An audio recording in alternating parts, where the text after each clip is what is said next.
एकनाथ शिंदेंचं फार मनावर घेऊ नका. महापौर जर महायुतीचाच होणार असेल तर सौदेबाजी का सुरू आहे? आमिष दाखवणं, नगरसेवक फोडणं का सुरू आहे, असा सवाल खासदार संजय राऊतांनी केलाय. कार्यकर्त्यांना पक्षांतर करायचं असेल तर त्यांनी राजीनामा दिला पाहिजे. मात्र शिंदे भाजप विकत घेण्याचा प्रयत्न करतात, यालाच प्रतारणा म्हणतात, असा हल्लाबोलही राऊतांनी केलाय. शिंदेंच्या फार मनावर घेऊ नका. महापौर जर महायुतीचाच होणार वगैरे जर कोणी म्हणत असेल तर मग सौदेबाजी का सुरू आहे?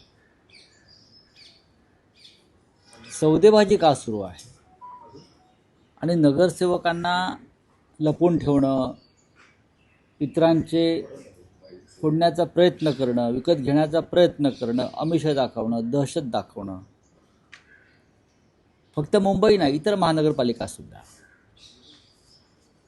तर मतदारांशी प्रतारणा करणार नाही याचा अर्थ असा असतो, एखादा नगरसेवक, एखादा आमदार, एखादा खासदार हा जर एखाद्या पक्षावर किंवा चिन्हावर निवडून आला असेल तर पुढली 5 वर्ष तो त्याच चिन्हावर, त्याच पक्षात राहून त्याने काम करणं गरजेचं आहे.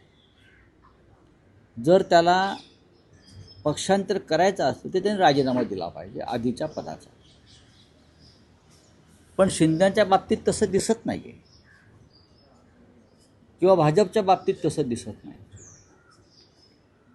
ते दुसऱ्या पक्षात निवडून आलेले नगरसेवक, आमदार, खासदार यांना विकत घेण्याचा प्रयत्न करतात, विकत घेतले जातात. यालाच प्रतारणा म्हणतात. मतदारांशी हा मतदारांचा विश्वासघात आहे.